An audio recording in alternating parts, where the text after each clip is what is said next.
Hello everyone, welcome to the next session of our Abhyasana program, a free daily mains answer writing series. My name is Sairam Sampatirao. ఎలా ఉన్నారు అందరూ?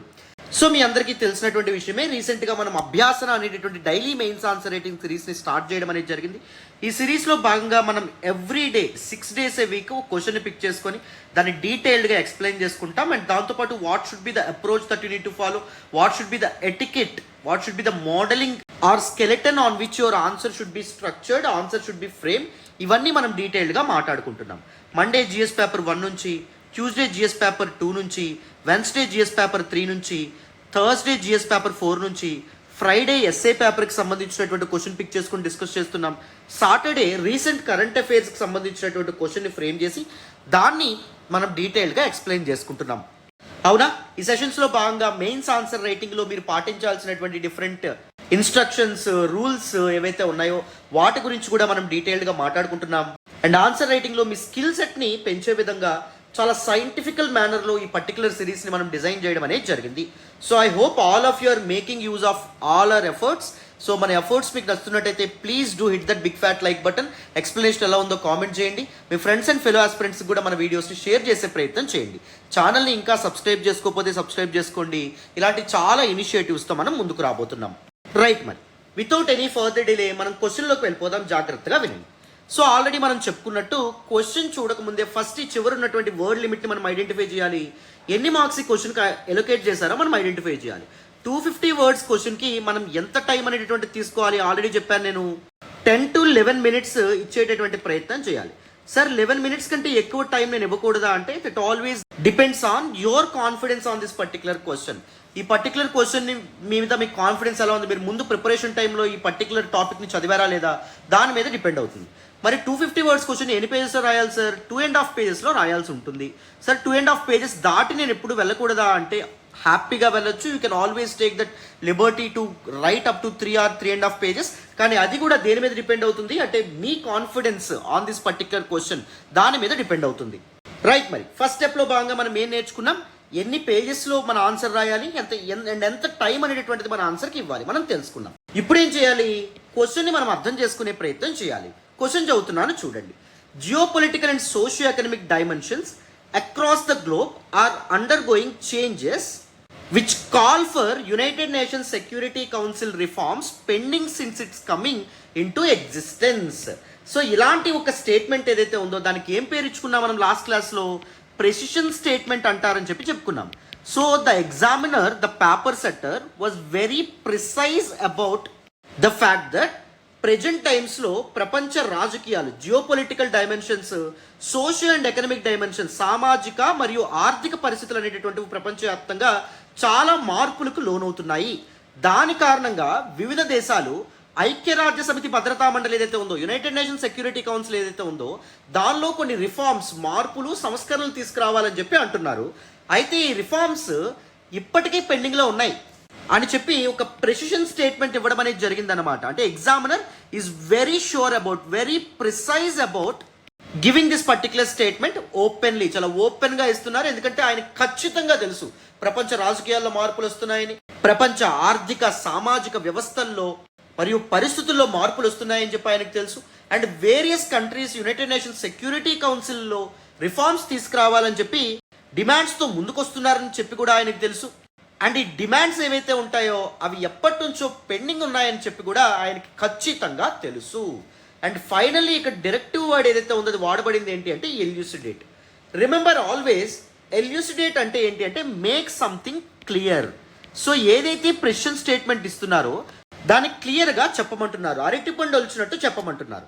For example, మీకు చాలా కష్టంగా అనిపించినటువంటి ఒక Hindu article ఏదైతే ఉందో దాన్ని నేను ఎల్యూసిడేట్ చేస్తాను అని చెప్తున్నాను. అంటే నేను మీకు అర్థమయ్యేటట్టు క్లియర్గా చెప్తున్నాను. క్లియర్గా చెప్పడానికి నేను ఏం వాడచ్చు, ఎగ్జాంపుల్స్ ఏవైతే ఉంటాయో మీకు ఈజీగా అర్థం కావడానికి రెలవెంట్ ఎగ్జాంపుల్స్, ఉదాహరణలు ఏవైతే ఉంటాయో వాటిని నేను ఉపయోగించవచ్చు. అండ్ దాంతోపాటు ఏదో అడ్వాన్స్డ్ లాంగ్వేజ్ కాకుండా సింప్లెస్ట్ లాంగ్వేజ్లో, చాలా సింప్లెస్ట్ లాంగ్వేజ్లో మీతో మాట్లాడుతున్నట్టు ఈజీగా మీకు ఎక్స్ప్లెయిన్ చేయొచ్చు. సో ఎల్యూస్ట్రేట్ అన్నప్పుడు మీరు ఏం చేస్తారు, ఏదైతే ప్రెసిషన్ స్టేట్మెంట్ మీ క్వశ్చన్లో ఇచ్చారో దాన్ని ఉదాహరణలతో ఈజీగా ఎక్స్ప్లెయిన్ చేయాలి. You need to make that very clear for the examiner. And దాంతోపాటు you always need to use simple simplest language while there is an directive called tail word called elucidate. ఎల్యూసిడేట్ అనే tile word మీకు క్వశ్చన్లో కనిపించినప్పుడు easy language వాడాలి, అదొకటి గుర్తుపెట్టుకోండి. And దాంతోపాటు flow charts లేదా డయాగ్రామ్స్ అనేటటువంటి ఉపయోగించి కూడా మీరు చాలా చక్కగా మీరు చెప్పాలనుకుంటుంది చెప్పొచ్చు. అర్థమైందా? సో ఈ టైల్ వర్డ్స్ లేదా డైరెక్టివ్స్ ఏవైతే ఉంటాయో వాటిని ఉపయోగించి మీ క్వశ్చన్ ఏదైతే ఉంటుందో దాని యొక్క స్కెలెటన్ని మీరు తయారు చేసుకోవచ్చు అన్నమాట. సో ఫస్ట్ స్టెప్ కింద మనం ఏం చేసాం, వర్డ్ లిమిట్ ఏదైతే ఉందో దాన్ని ఐడెంటిఫై చేసాం, తద్వారా ఎంత టైం దానికి ఇన్వెస్ట్ చేయాలో తెలుసుకున్నాం. అండ్ దాంతోపాటు ఎన్ని పేజెస్లో అది పర్టికులర్ ఆన్సర్ రాయాలో కూడా మనం తెలుసుకోవడం అనేది జరిగింది. తర్వాత మనం ఏం చేసాం, క్వశ్చన్ని అర్థం చేసుకున్నాం, క్వశ్చన్లో ప్రెషన్ స్టేట్మెంట్ని ఐడెంటిఫై చేసాం, అండ్ టైల్ వర్డ్ ఏదైతే ఉంటుందో దాన్ని ఎలా అప్రోచ్ అవ్వాలో కూడా మనం మాట్లాడుకోవడం అనేది జరిగింది. అండ్ దాని తర్వాత మనం ఏం చేయాలని చెప్పుకున్నాం, ద ఫోకస్ ఏరియా ఏదైతే ఉంటుందో దాన్ని ఐడెంటిఫై చేయాలి. ఈ క్వశ్చన్ అనేటటువంటిది దేని చుట్టూ తిరుగుతుందంట, యునైటెడ్ నేషన్స్ సెక్యూరిటీ కౌన్సిల్, ఐక్యరాజ్య సమితి భద్రతా మండలి ఏదైతే ఉందో దాని చుట్టూ ఈ క్వశ్చన్ అనేటటువంటిది ఫ్రేమ్ చేయబడింది. సో యుఎన్ఎస్సి మీద మీకు ఎంత అవగాహన అనేటటువంటిది ఉంటే అంత చక్కగా మీరు ఆన్సర్ అనేటటువంటిది రాయొచ్చు. ఇందాక మాట్లాడుకున్నామా, your confidence on this particular question దేని మీద డిపెండ్ అవ్వడం అనేది జరుగుతుంది, ఎలా దాన్ని ఐడెంటిఫై చేస్తారు. ఈ ఫోకస్ ఏరియా ఏదైతే మీరు ఐడెంటిఫై చేశారో దాని గురించి మీరు ముందు చదువుకున్నారా లేదా ప్రిపరేషన్ టైంలో, దాని గురించి మీకు కావాల్సిన కంటెంట్ అనేటటువంటిది ఉందా లేదా, దాన్ని బట్టి మీరు మీ కాన్ఫిడెన్స్ ఏదైతే ఉందో దాన్ని అంచనా వేసుకోవాలి. రైట్. మరి నెక్స్ట్ స్టెప్ కింద మనం ఏం చేయాలి, డిమాండ్ ఆఫ్ ద క్వశ్చన్ ఏదైతే ఉందో దాన్ని మనం ఐడెంటిఫై చేయాలి. ఏంటి demand of the question, geopolitical and socio economic dimensions across the globe are undergoing changes, దానికి ఎల్యూసిడేట్ తగిలించండి. సో దీన్ని మనం క్లియర్గా ఎక్స్ప్లెయిన్ చేయాలి. ఏ విధంగా జియోపొలిటికల్ చేంజెస్ అనేటటువంటివి ప్రపంచంలో సాధ్యపడుతున్నాయి, ప్రపంచ రాజకీయాల్లో మార్పులు వస్తున్నాయి, దానికి సంబంధించిన ఉదాహరణలు కానీ దాని గురించి ఎక్స్ప్లెయిన్ చేయాలి. సోషియో ఎకనామిక్ చేంజెస్ ఏవైతే ప్రపంచంలో ఇప్పుడు మనం విట్నెస్ చేస్తున్నామో దాని గురించి కూడా మీరు ఎక్స్ప్లెయిన్ చేసే ప్రయత్నం చేయాలి. అండ్ దాంతోపాటు యునైటెడ్ నేషన్స్ సెక్యూరిటీ కౌన్సిల్లో రిఫార్మ్స్ తీసుకురమ్మని చెప్పి ఎవరెవరు డిమాండ్ చేస్తున్నారు అండ్ ఎందుకు డిమాండ్ చేస్తున్నారు, సో దాన్ని కూడా మీరు ఎక్స్ప్లెయిన్ చేసే ప్రయత్నం చేయాలి. And with a very pragmatic and positive approach ఇండియాని కూడా ఈ క్వశ్చన్ని మీరు ఇంటర్లింక్ చేయాలి. ఎందుకంటే even India is also expecting and demanding reforms in United Nations Security council కదా. సో ఇండియా యొక్క ప్రాస్పెక్టివ్ ఏంటి, ఇండియా ఏ విధంగా ఆలోచిస్తుంది, మన యొక్క డిమాండ్స్ ఏంటి, ఆ డిమాండ్స్ని మనం చెప్తూ ఎటువంటి రేషనాలిటీతో ముందుకు వస్తున్నాం, ఎటువంటి లాజిక్స్తో ముందుకు వస్తున్నాం, వాటిని కూడా మీరు రాసేటటువంటి ప్రయత్నం చేయాలన్నమాట. అర్థమైందా? సో ఫస్ట్ ఏం చేయాలి, వర్డ్ లిమిట్ ఐడెంటిఫై చేసి ఎంత సమయం ఆ ఆన్సర్కి వెచ్చించాలి, ఎన్ని పేజ్లో రాయాలో మనం నేర్చుకున్నాం. తర్వాత క్వశ్చన్ని అర్థం చేసుకున్నాం. తర్వాత మనం టెయిల్ వర్డ్, ఆ డైరెక్టివ్ వర్డ్ ఏదైతే ఉంటుందో దాని గురించి మనం తెలుసుకున్నాం. అండ్ దాని తర్వాత ఫోకస్ ఏరియా ఆఫ్ ద క్వశ్చన్ని ఐడెంటిఫై చేసి our confidence on this particular question ఏదైతే ఉందో దాన్ని మనం బేరీజ్ వేసుకోగలిగాం, అంచనా వేసుకోగలిగాం. అండ్ దాని తర్వాత మనం డిమాండ్ ఆఫ్ ద క్వశ్చన్ ఏదైతే ఉందో దాన్ని ఐడెంటిఫై చేసి మనం ఆన్సర్తో ముందుకు వెళ్ళాలి. So next follows a rigorous process called brainstorming. So ఇవన్నీ అయిన తర్వాత ఏం చేయాలి, బ్రెయిన్ స్టార్మింగ్ చేయాలి. సో మన యొక్క ఆన్సర్ బుక్లెట్ ఏదైతే ఉందో దాని యొక్క చివరి పేజీకి వెళ్ళి ఇంట్రడక్షన్ అనేటటువంటిది ఏ విధంగా రాసుకోవచ్చు, బాడీ అనేటటువంటిది ఏ విధంగా రాసుకోవచ్చు, కన్క్లూజన్ అనేటటువంటిది ఏ విధంగా రాసుకోవచ్చు, చిన్న రఫ్ వర్క్ ఏదైతే ఉందో దాన్ని రాస్తారనమాట. చిన్న చిన్న సినాప్సిస్ కింద రాస్తారు. ఈ సినాప్సిస్ ఏవైతే ఉంటాయో వాటిని ఒకదాంతో ఒకటి అల్లుకుంటూ మీ ఆన్సర్ అనేటటువంటి తర్వాత రాసుకోవాలన్నమాట. అర్థమైందా? These are the major steps that you need to follow while writing this answer. Clarity వచ్చిందనే అనుకుంటున్నాను. ఇప్పుడు the approach to this particular question అర్థం చేసుకునే ముందు ఒక చిన్న అనౌన్స్మెంట్ చేసుకుందాం, వినండి అమ్మా. So before getting into our model answer explanation, let me make a small announcement. The most premium and comprehensive course that we are offering for UPSC Civil Services aspirants is UPSC 0 to Zenith program. The most comprehensive program for UPSC Civil Services aspirants. So దీనిలో భాగంగా general studies subjects అన్నీ కూడా GS1, GS2, GS3, GS4, SA and దాంతోపాటు CSATతో కలిపి డీటెయిల్డ్గా classes అనేటటువంటి ఉంటాయి.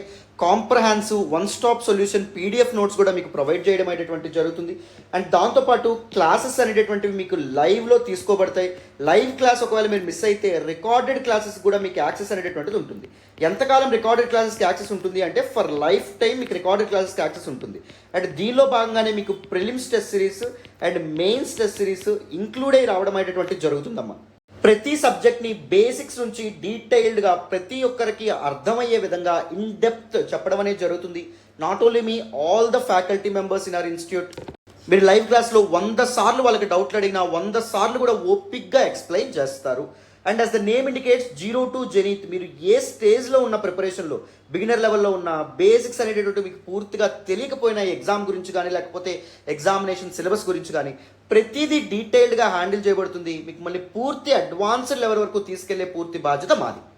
And fee ఎంత అంటే ఫీజు మామూలుగా 50,000, కానీ దీపావళి ఆఫర్ కింద కేవలం 30,000 రూపీస్కి మనం యూపీఎస్సీ 0 to జెనిత్ ప్రోగ్రామ్ని అందిస్తున్నాం. మొన్ననే దీపావళి అయిపోయినప్పటికీ చాలామంది స్టూడెంట్స్ రిక్వెస్ట్ చేయడంతో ఇంకొక వారం రోజుల పాటు ఈ ఆఫర్ని ఎక్స్టెండ్ చేయడం అనేది జరిగింది. So make sure you join this particular programme this week itself. ఈ వారంలోనే జాయిన్ అవ్వడం ద్వారా యువర్ హార్డ్ అండ్ మనీని కూడా మీరు సేవ్ చేసుకోగలుగుతారు. జాయిన్ అవ్వాలంటే దిస్ ఈస్ ద నెంబర్ 6305955532. ఈ నెంబర్కి ఫోన్ చేయండి, ఫోన్ చేసి జాయిన్ అయ్యే ప్రయత్నం చేయండి. And trust me, this is going to be the best decision that you are going to take in this year. ఈ సంవత్సరం మీరు తీసుకునేటటువంటి చాలా మంచి నిర్ణయాల్లో ఇది కూడా ఒకటి.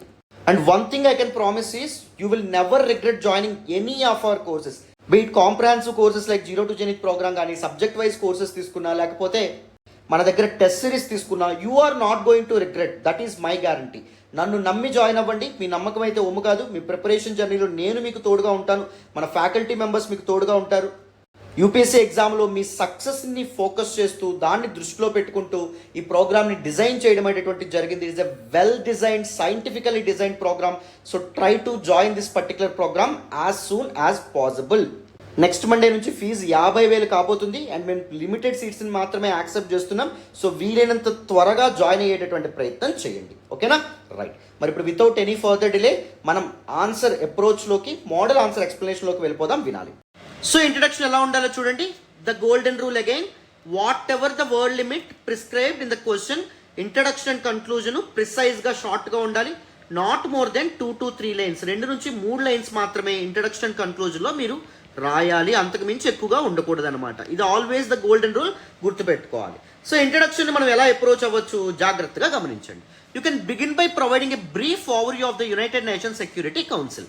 ఐక్యరాజ్య సమితి భద్రతా మండలి ఏదైతే ఉందో దాని యొక్క ఓవర్వ్యూ గురించి, ఐక్యరాజ్య సమితి భద్రతా మండలిలో ఎందుకు రిఫార్మ్స్ తీసుకురావచ్చు, రిఫార్మ్స్ యొక్క సిగ్నిఫికెన్స్ గురించి, లేకపోతే ఇంకా సేఫ్ గేమ్ ఆడుకుంటూ యునైటెడ్ నేషన్స్ సెక్యూరిటీ కౌన్సిల్ యొక్క సిగ్నిఫికెన్స్ గురించి కూడా మీరు మాట్లాడుతూ ఇంట్రడ్యూస్ చేయొచ్చు దిస్ పర్టికులర్ క్వశ్చన్. రైట్. మరి బాడీ ఎలా రాయాలి? డిమాండ్ ఆఫ్ ద క్వశ్చన్ ఏదైతే ఉందో దాన్ని అడ్రస్ చేయాలి. సో ఎలా geopolitical and socio economic changes అనేటటువంటివి ప్రపంచంలో సాధ్యపడుతున్నాయి, ఏ విధంగా ప్రపంచ రాజకీయాల్లో మార్పులు వస్తున్నాయి, ఏ విధంగా ప్రపంచ సామాజిక మరియు ఆర్థిక వ్యవస్థల్లో మార్పులు వస్తున్నాయి అనేటటువంటిది రాస్తారు. అండ్ దాంతోపాటు you need to mention the need for UNSC reforms. ఐక్యరాజ్య సమితి భద్రతా మండలిలో సంస్కరణలు ఏవైతే ఉంటాయో అవి ఎందుకు అవసరం దాని గురించి కూడా మీరు రాస్తారు. అండ్ ఇండియాస్ ప్రాస్పెక్టివ్ ఏదైతే ఉందో దాని గురించి కూడా మేము మెన్షన్ చేసే ప్రయత్నం చేస్తాం. కన్క్లూజన్ ఎలా ఉంటుంది? కన్క్లూజన్ ఆల్వేస్ మీకు పాజిటివ్ అప్రోచ్లో ఉండాలి. We need to conclude by summarising the key factors in the UNSC reforms. ఎలాంటి సంస్కరణలు తీసుకొస్తే మంచిదని చెప్పి క్విక్గా జాట్ డౌన్ చేసే ప్రయత్నం చేయాలి. And its relevance in it's present context. సంస్కరణలు అనేటటువంటివి ఎందుకు అత్యావశ్యకం ప్రజెంట్ టైమ్స్లో అని చెప్తూ క్విక్గా సమరైజ్ చేసే ప్రయత్నం చేయాలన్నమాట. And your answer always need to align with India stands. గుర్తుపెట్టుకోండి, ఇండియా ఇప్పుడు మనకు యుఎన్ఎస్సీలో రిఫార్మ్స్ తీసుకురావాలని చెప్పి అంటుంది. మీరు దానికి వ్యతిరేకంగా యుఎన్ఎస్సీలో రిఫార్మ్స్ ఏం అక్కర్లేదు, ప్రజెంట్ ఉన్నటువంటి పర్మనెంట్ మెంబర్స్ శాశ్వత సభ్యత్వం అలా ఉంటే సరిపోతుంది, లేకపోతే ప్రజెంట్ ఉన్నటువంటి గవర్నెన్స్ స్ట్రక్చర్ అలా ఉంటే సరిపోతుంది, ప్రాబ్లమే లేదు అని రాయడం చాలా పెద్ద తప్పు. గుర్తుపెట్టుకోండి, your answer always need to follow the law of the land. కాన్స్టిట్యూషన్కి విరుద్ధంగా ఉండకూడదు ఒకటి. అండ్ దాంతోపాటు జిఎస్ పేపర్ 2 ముఖ్యంగా ఇంటర్నేషనల్ రిలేషన్స్ సంబంధించినటువంటి క్వశ్చన్స్ ఏవైనా మీరు రాస్తునేటప్పుడు ఇండియా యొక్క స్టాన్స్ ఏంటో దానికి వ్యతిరేకంగా మీరు ఎప్పుడూ రాయకూడదు, ఎప్పుడు ఆపోజిట్ వేలో వెళ్ళకూడదు. అదొక్కటి గుర్తుపెట్టుకోండి, చాలా చాలా important. And your conclusion always need to end in a positive note. Positive నోట్తోనే ఎండ్ చేయాలి. ఎటువంటి ఇష్యూ గురించి మాట్లాడుతున్నా చాలా పాజిటివ్గా కన్క్లూడ్ చేసేటటువంటి ప్రయత్నం చేయాలన్నమాట. అర్థమైందా?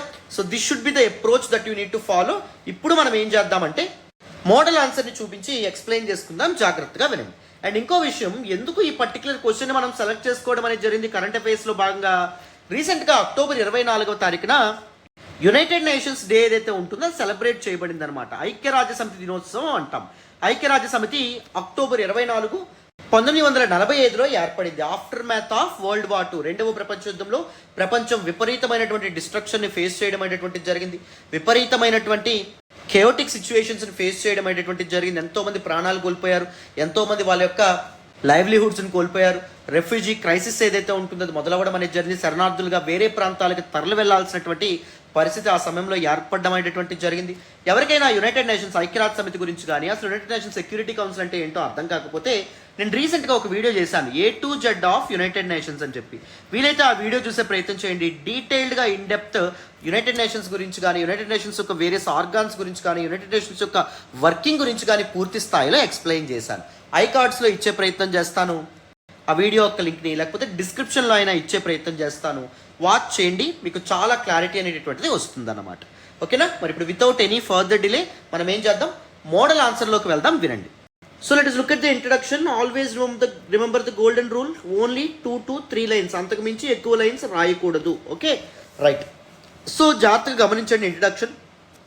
The United Nations Security Council, ఐక్యరాజ్య సమితి భద్రతా మండలి, it holds a very pivotal role, very crucial role in global geopolitics. ప్రపంచ రాజకీయాల్లో చాలా చాలా కీలకమైన పాత్ర పోషిస్తుంది. And it is mandated with maintaining international peace and security. ప్రపంచ శాంతి భద్రతలు ఏవైతే ఉన్నాయో అవి ఎన్ష్యూర్ చేసే విధంగా యునైటెడ్ నేషన్స్ సెక్యూరిటీ కౌన్సిల్ ఏర్పాటు అవ్వడం అనేటువంటి జరిగింది.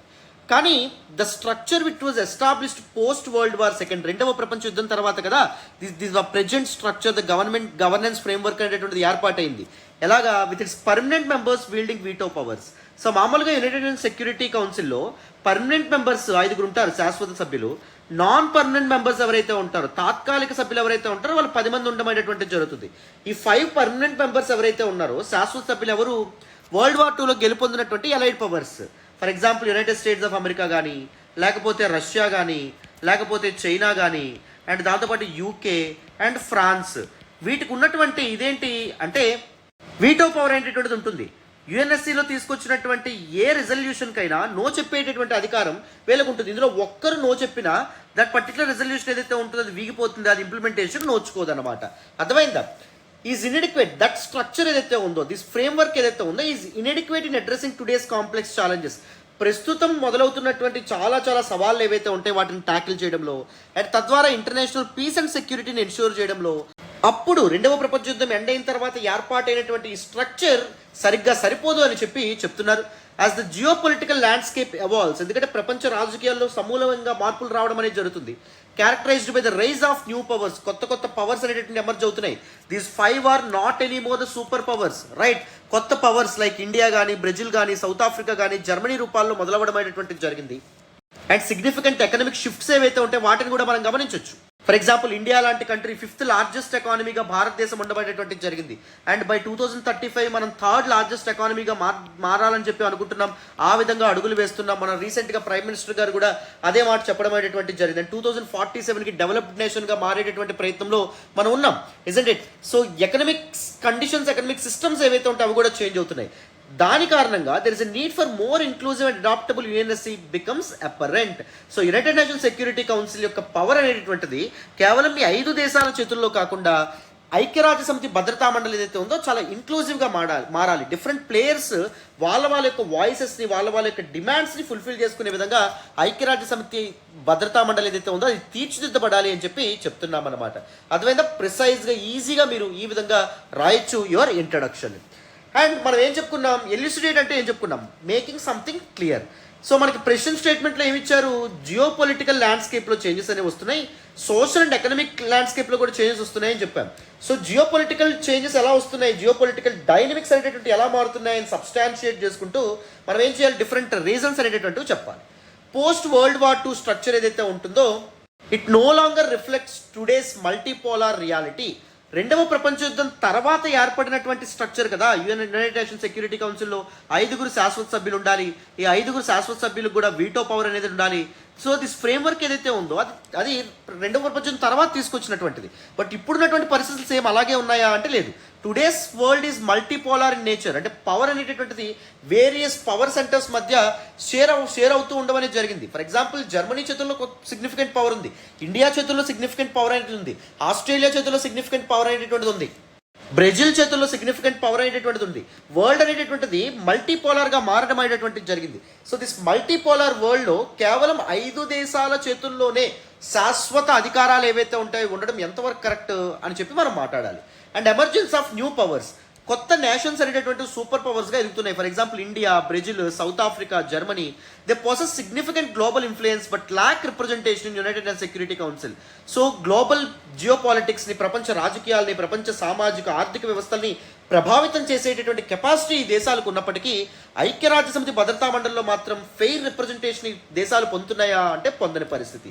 ఇది కూడా one of the important thing. Shift in economic centers. Economic powerhouses such as India and China now demand a more inclusive representation in global governance structures. So India 5th largest economy గా మారడం అనేది జరిగింది. China world's largest exporter గా మారడం అనేది జరిగింది. రోజు రోజుకి తన ఎక్స్పోర్ట్ ఎకానమీ ఏదైతే ఉంటుందో దాన్ని పెంచుకుంటూ వరల్డ్ మ్యానుఫ్యాక్చరింగ్ హబ్ గా కూడా చైనా మారడం అనేది జరిగింది.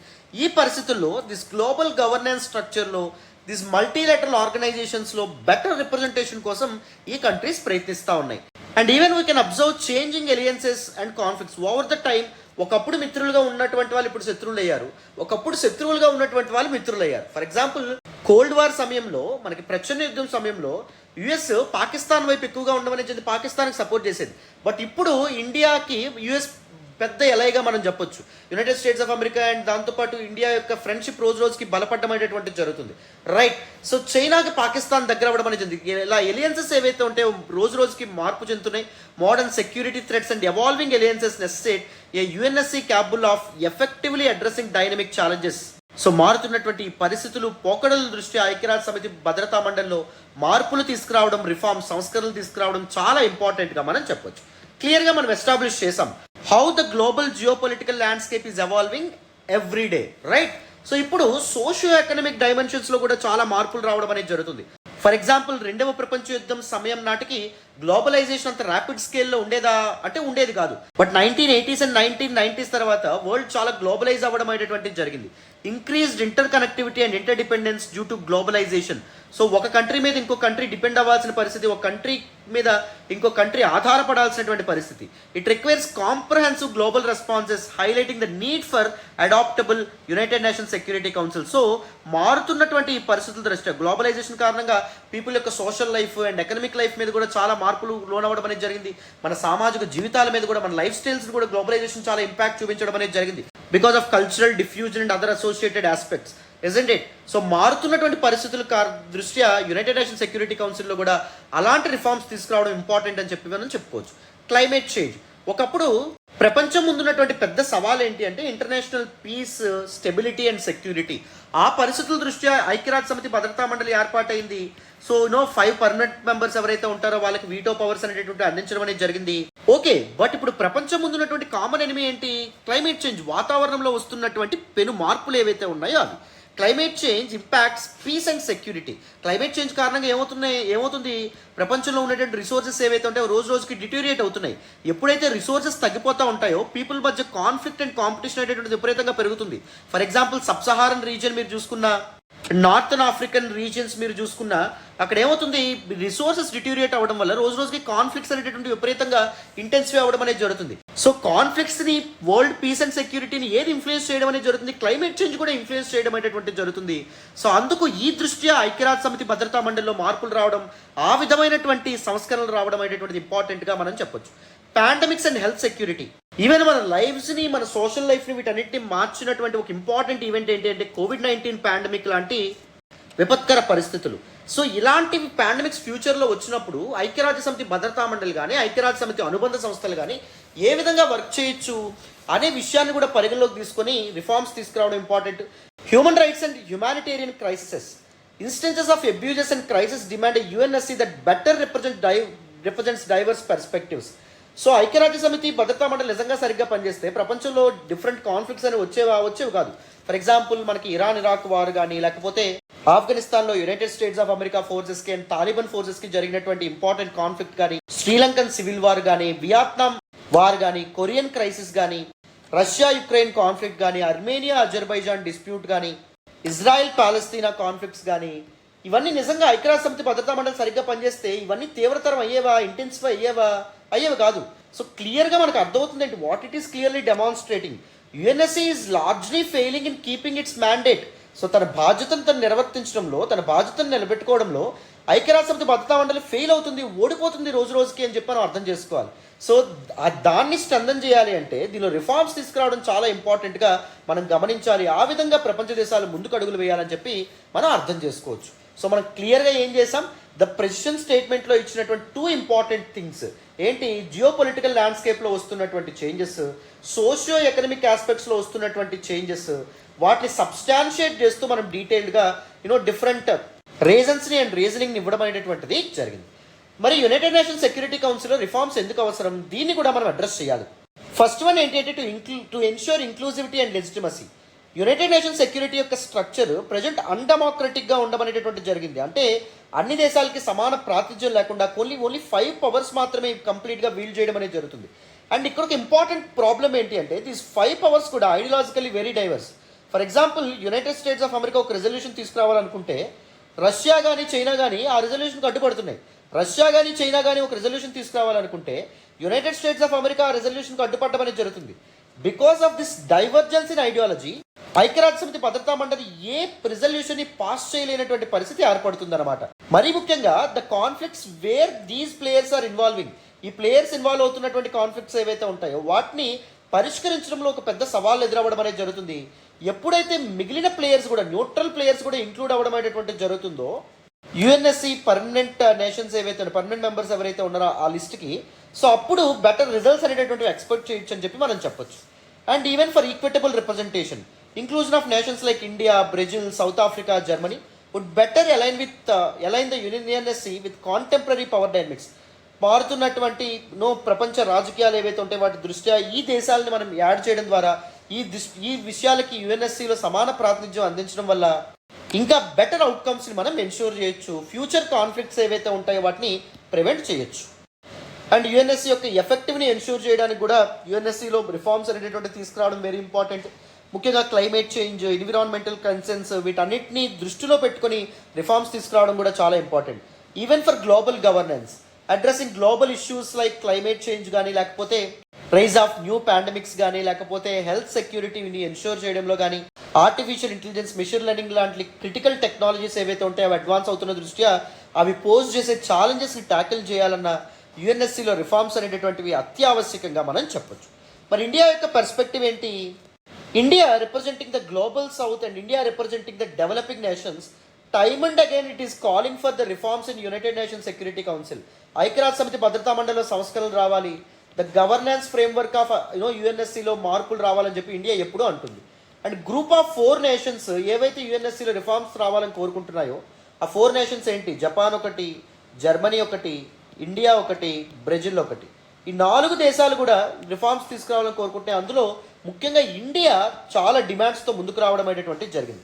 ఇండియా ఏం కోరుకుంటుంది, ఇండియా తనకి పర్మనెంట్ మెంబర్షిప్ కావాలి యుఎన్ఎస్సిలో అని చెప్పి కోరుకోవడం అనేది జరుగుతుంది. Citing it status as the world's largest democracy, ప్రపంచంలో అతిపెద్ద ప్రజాస్వామ్యం భారతదేశం, and growing economic influence as well. So India economic power ఏదైతే ఉందో రోజు రోజుకి పెరుగుతుంది. 5th largest economy as of now, 3rd largest economy కూడా ఇండియా మారడం అనేటువంటి జరుగుతుంది. చాలా ఎకనమిక్ రిఫార్మ్స్ని కూడా మనం తీసుకొస్తున్నాం. And peacekeeping contributions as well. UNSC and United Nations peacekeeping ఫోర్సెస్కి మన ఇండియా చాలా కంట్రిబ్యూట్ చేయడం అనేది జరుగుతుంది. మన యొక్క ఆర్మడ్ పర్సోనల్ ఎవరైతే ఉంటారో వాళ్ళని మనం చాలా మందిని పంపిస్తున్నాం యుఎన్ పీస్ కీపింగ్ మిషన్స్ కోసం. మేజర్లీ వెస్ట్ ఏషియా లాంటి కాన్ఫ్లిక్ట్ జోన్స్లో ఐక్యరాజ్య సమితి పీస్ కీపింగ్ ఫోర్సెస్ ఏవైతే ఉంటాయో అవి చాలా చాలా రిగరస్గా వర్క్ చేస్తున్నారు. అందులో ఇండియా కూడా ఒకటి. సో ప్రపంచ శాంతి కోసం అండ్ ప్రపంచ భద్రత కోసం మనం ఎంత పాటు పడుతున్నాం కదా, ఇంత హెల్ప్ చేస్తున్నాం కదా, మరి మనకెందుకు పర్మనెంట్ మెంబర్షిప్ ఇవ్వకూడదు అని చెప్పి ఇండియా ప్రశ్నిస్తుంది. Regional stature as well. A permanent seat would better reflect India's pivotal role in South Asia and broader Asian region. ఏషియాలో చైనా తర్వాత మనం second important power and global సౌత్ని ఇండికేట్ చేస్తున్నటువంటి పవర్ అండ్ డెవలపింగ్ నేషన్స్ యొక్క డిమాండ్స్ని కూడా multilateral platforms మీదకి తీసుకొస్తున్నటువంటి important nation India. So India లాంటి దేశానికి యుఎన్ఎస్సిలో బెటర్ రిప్రజెంటేషన్ ఇవ్వడం కూడా చాలా హెల్ప్ అవుతుంది. యుఎన్ఎస్సి యొక్క ఎఫెక్టివ్నెస్ ఇంకా ఎన్ష్యూర్ చేస్తుందని చెప్పొచ్చు. Multilateral diplomacy, India's commitment to non alignment. India ఏ ఒక్క దేశం వైపు పూర్తిగా ఒరిగిపోలేదు. ఎప్పుడు ఇండియా యూఎస్తో ఎంత మంచి టైస్ మెయింటైన్ చేస్తుందో రష్యాతో కూడా అంతే మంచి టైస్ మెయింటైన్ చేయడం అనేటువంటి జరుగుతుంది. సో ఇండియా ఒక న్యూట్రల్ ప్లేయర్గా యాక్ట్ చేస్తూ వేరియస్ కాన్ఫ్లిక్ట్స్ ఏవైతే ఉంటాయో వాటిని అవాయిడ్ చేసే అవకాశం ఉంటుంది through mediation. For example Russia and Ukraine conflict ఏదైతే ఉందో అది తీసుకోండి. ఇండియా యుక్రెయిన్కి సపోర్ట్ చేస్తున్నటువంటి యుఎస్కి సపోర్టే, యుఎస్ అండ్ వెస్టర్న్ నేషన్స్కి, రష్యాకి కూడా చాలా చాలా క్లోజ్గా మనం చెప్పొచ్చు. ఒకవేళ యుఎన్ఎస్సిలో మనకి బెటర్ పొజిషన్ ఉందనుకోండి, ఇండియా ఏం చేయొచ్చు, తన డిప్లొమాటిక్ మిషన్స్ ద్వారా రష్యాతో త్రూ డైలాగ్, చర్చల ద్వారా కానీ, మధ్యవర్తిత్వం ద్వారా కానీ, అండ్ ఈవెన్ యుక్రెయిన్ సపోర్ట్ చేస్తున్న యుఎస్ అండ్ వెస్టర్న్ నేషన్స్తో కలిపి కూర్చొని మనం మాట్లాడించి ఇలాంటి కాన్ఫ్లిక్ట్స్ ఏవైతే ఉంటాయో వాటిని మనం పూర్తిగా ప్రివెంట్ చేయొచ్చు. సో ఇండియాకి ఆ పొజిషన్ ఇవ్వడం ద్వారా world peace and stability and సెక్యూరిటీని ఎన్ష్యూర్ చేయొచ్చు అని చెప్పి మనకు చెప్పొచ్చు అనమాట.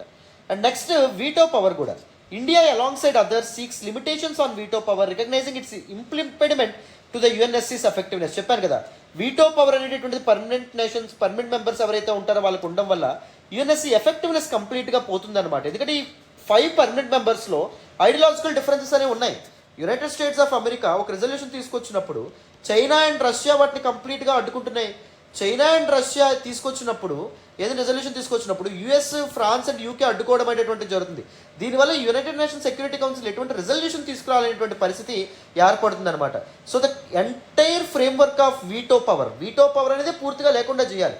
మెజారిటీ మెంబర్స్, ఇప్పుడు 5 మెంబర్స్ ఉన్నారనుకోండి, 5 మెంబర్స్లో మెజారిటీ ఓట్స్ రిజల్యూషన్ పడింది అనుకోండి, ఆ రిజల్యూషన్ పాస్ అవ్వాలి, లేకపోతే పాస్ అవ్వకూడదు. సో ఇలాంటి ఒక రూల్ తీసుకొస్తే మంచిదని చెప్పి India time and again advocate చేస్తూనే ఉంటుందన్నమాట. అర్థమైందా? This should be some important points you need to include in your body part. And conclusion, again golden rule గుర్తుపెట్టుకోవాలి, 2 to 3 లైన్స్ మాత్రమే రాయాలి. Global shifts in geo politics and socio economic dimensions necessitate reformed UNSC. So ప్రపంచ రాజకీయాల్లో కానీ, సామాజిక ఆర్థిక వ్యవస్థల్లో మార్పులు ఏవైతే వస్తున్నాయో దాని కారణంగా ఐక్యరాజ్య సమితి భద్రతా మండలిలో సంస్కరణలు రావడం చాలా అవసరం. Challenges to reforms persist. Of course ఈ రిఫార్మ్స్ తీసుకురావడంలో చాలా సవాళ్ళు ఉన్నప్పటికీ, primarily from the permanent members ఎవరైతే ఉన్నారో వాళ్ళు ఎప్పుడు రిఫార్మ్స్ అవసరం లేదు, ఇప్పుడున్నటువంటి స్ట్రక్చరే ఫాలో అవ్వాలంటున్నారు. But the pressing need for change and advocacy from emerging powers like India demand ongoing international efforts. But కానీ చేంజెస్ రావడం మాత్రం యుఎన్ఎస్సీ యొక్క ఎఫెక్టివ్నెస్ని, యుఎన్ఎస్సీ యొక్క రిప్రజెంటేషన్ని బెటర్ చేస్తుందని చెప్పి ఇండియా లాంటి కంట్రీస్ డిమాండ్ చేస్తున్నాయి. వాటిని కూడా అక్నాలెడ్జ్ చేయడం ప్రపంచ దేశాలకు చాలా అవసరం. ఇంటర్నేషనల్ కమ్యూనిటీ ఆలోచించాలి. A more representative and effective UNSC is essential to navigate the complexities of the contemporary world. ప్రస్తుత ప్రపంచం నుంచి ఫేస్ చేస్తున్నటువంటి ఛాలెంజెస్ కానీ, సవాళ్ళు కానీ కలెక్టివ్గా మనం ఎదుర్కోవాలంటే ఎఫెక్టివ్గా యుఎన్ఎస్సీ పనిచేయడం అవసరం. యుఎన్ఎస్సీ ఎఫెక్టివ్గా మారాలంటే రిఫార్మ్స్ తీసుకురావడం అవసరం. And fulfil it's mandate of ensuring global peace and security. So దీని యొక్క బాధ్యత ఏంటి? యుఎన్ఎస్సీది ప్రపంచ శాంతి మరియు భద్రత ఏదైతే ఉందో దాన్ని ఎన్షూర్ చేయడం. అది సాధ్యపడాలి అంటే యుఎన్ఎస్సీ ఎఫెక్టివ్గా వర్క్ చేయాలి. యుఎన్ఎస్సీ ఎఫెక్టివ్గా వర్క్ చేయాలంటే రిఫార్మ్స్ తీసుకురావాలని చెప్పి మనకి చెప్తున్నారన్నమాట. This should be the conclusion. చూడండి, మనం ముందు చెప్పిందంతా ఈజీగా మొత్తం ఒక 2 to 3 లైన్స్లో కన్క్లూడ్ చేయడం అనేది జరిగింది, సమరైజ్ చేయడం అనేది జరిగింది. ఈ విధంగా మీ కన్క్లూజన్ మీరు ఫ్రేమ్ చేసుకోవాలన్నమాట. క్లారిటీ వచ్చిందని అనుకుంటున్నాను. సో కంప్లీట్గా దిస్ పర్టికులర్ సెషన్ మీకు అర్థమైందని అనుకుంటున్నాను. సో చక్కగా మన ఆన్సర్ రైటింగ్ సెషన్స్ ఫాలో అవ్వండి, మీకు చాలా చాలా యూజ్ ఉంటుంది. మనం ప్రతిరోజు డీటెయిల్డ్గా ఒక క్వశ్చన్ పిక్ చేసుకుని ఆన్సర్ చేసే ప్రయత్నం చేద్దాం, ఎక్స్ప్లెయిన్ చేసుకుందాం, అప్రోచ్ ఎలా ఉండాలి, ఎటువంటి ఎటికెట్ని, ఎటువంటి రూల్స్ని మీరు ఫాలో అవ్వాలి, ఇవన్నీ మీకు ప్రతిరోజు నేను చెప్తాను. చాలా మెలకువలు కూడా నేను నేర్పిస్తాను. ఓకేనా? రైట్ అన్న, this is all about it. మళ్ళీ నెక్స్ట్ క్లాస్లో కలుద్దాం. Thank you so much for all the support and all the love so far. Bye నాన్న. ఇంకా ఛానల్ని సబ్స్క్రైబ్ చేసుకోకపోతే సబ్స్క్రైబ్ చేసుకోండి. మీ ఫ్రెండ్స్ అండ్ ఫెలో ఆస్పిరెంట్స్కి కూడా మన వీడియోస్ని షేర్ చేసే ప్రయత్నం చేయండి. Thank you so much once again. Bye అమ్మ.